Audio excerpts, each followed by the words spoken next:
الأرض مليانة مفاجآت، وفي كل يوم بتثبت لينا إنها عندها حاجات غريبة ومدهشة مخبياها عننا، من القطب المتجمد لحد خط الاستواء الحار، ومن أكبر محيط لأصغر جزيرة. تنوع الطبيعة على كوكبنا حاجة مش ممكن نستوعبها بالكامل، ومن وسط كل العجائب دي لغز صغير في نص البحر اسمه جزر دايوميد. وده واحد من أغرب وأهم الأماكن الجغرافية على كوكب الأرض. المضيق ده موجود في نص المسافة بين أقصى شرق روسيا في سيبيريا تحديدا وأقصى غرب ألاسكا في أمريكا، وبيفصل بين قارتين كبار هما آسيا وأمريكا الشمالية. والمضيق ده مش بس ممر مائي عادي، ده كمان مكان مليان تاريخ وحكايات عن الهجرة البشرية الأولى وصراعات الطبيعة في المكان ده. مضيق ممكن من خلاله تخوض رحلة عبر الزمن. أهلا بيكم في حلقة جديدة من مسلماينز، واللي هنتكلم فيها عن مضيق بيرينج. من حوالي 3000 سنة شعب الإسكيمو أو زي ما بيطلق عليهم اليوبيك كانوا عايشين على جزر دايوميد، وأول حد اكتشفها كان المستكشف الروسي سيمون ديزينيف، والكلام ده كان في سنة 1648. لكنها فضلت منسية لفترة طويلة ومحدش كان يعرف عنها أي حاجة. بعدها ب80 سنة جه المستكشف الدنماركي فيتو سبرينج وأعاد اكتشافها مرة تانية في 16 أغسطس سنة 1728، والتاريخ ده بيوافق عيد القديس دايوميد عند الكنيسة الروسية، فسموا الجزر على اسمه جزر دايوميد.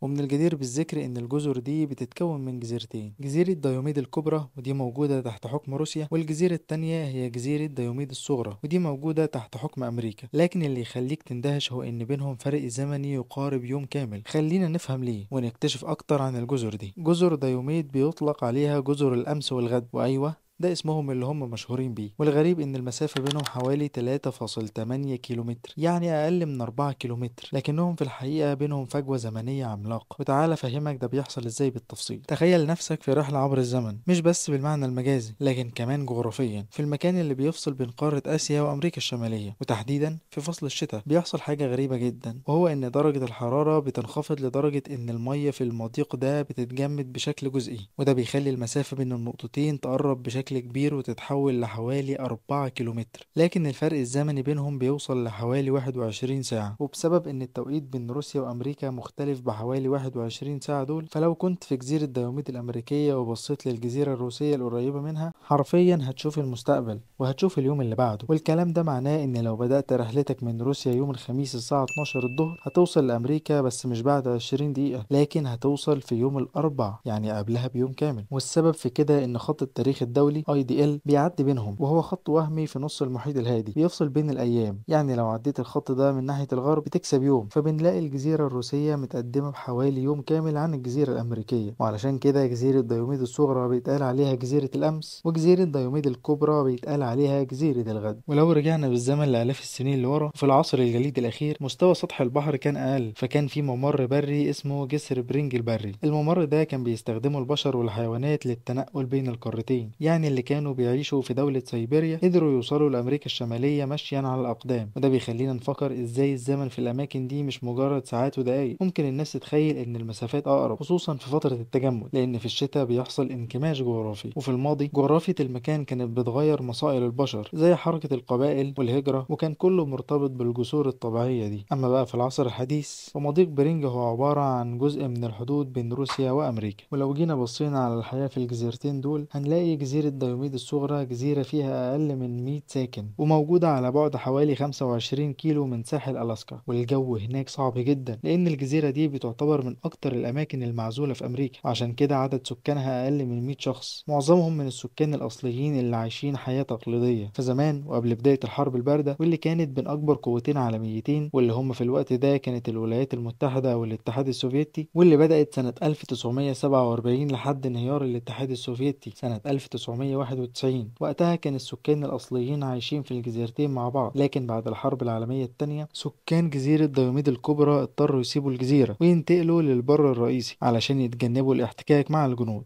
وده خلى الجزيرة الكبرى دلوقتي غير مأهولة تماما بالسكان. ومن الحاجات الغريبة جدا على جزيرة دايوميد الصغرى هو إن الأكل بيتبعت ليهم بالهليكوبتر. الناس اللي عايشين على جزيرة دايوميد الصغرى بيعتمدوا في أكلهم على صيد السمك، وكمان بيصطادوا الدبة القطبية والحيتان البيضاء، وكل الحاجات الضرورية اللي ممكن يحتاجوها بتوصل ليهم بالهليكوبتر مرة في السنة. أما بقى في الشتاء لما درجة الحرارة بتوصل لسالب 12 وسالب 14 درجة مئوية، المية بتتجمد وبيستخدموا الجليد كمدرج طيران مؤقت عشان الطيارات الصغيرة اللي بتنقل المؤن تقدر توصل ليهم. ولو جينا بصينا على المنطقة اللي فيها مضيق برينج هنلاقي إن العلماء بيعتبروا المنطقة دي كنز. فمن ناحية دراسة المناخ القديم، الطبقات الجليدية والماء المتجمد بيحفظوا أدلة على التغيرات المناخية عبر آلاف السنين. وبالنسبة للحياة البحرية فالمنطقة دي غنية بالكائنات البحرية زي الحيتان مثلا، وده بيجذب الباحثين عشان يدرسوا التنوع البيولوجي. ورغم بساطة شكل المضيق، فمضيق برينج ليه أهمية سياسية واقتصادية مهمة جدا، لأنه بيمتلك حدود جيوسياسية قوية، وده لأنه بيمثل نقطة التماس بين دولتين عظيمتين، روسيا والولايات المتحدة. أما بالنسبة للطاقة والنقل فالمنطقة غنية جدا بالموارد الطبيعية زي الغاز والنفط،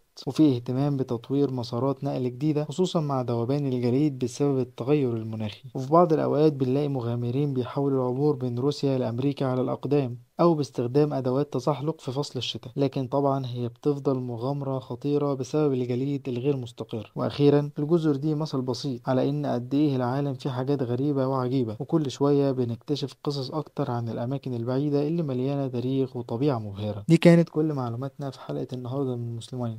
ما تنسوش تقولوا لنا رأيكم في الكومنتات، وما تنسوش تعملوا شير للفيديو وسبسكرايب للقناة عشان توصلكم فيديوهاتنا الجاية كلها.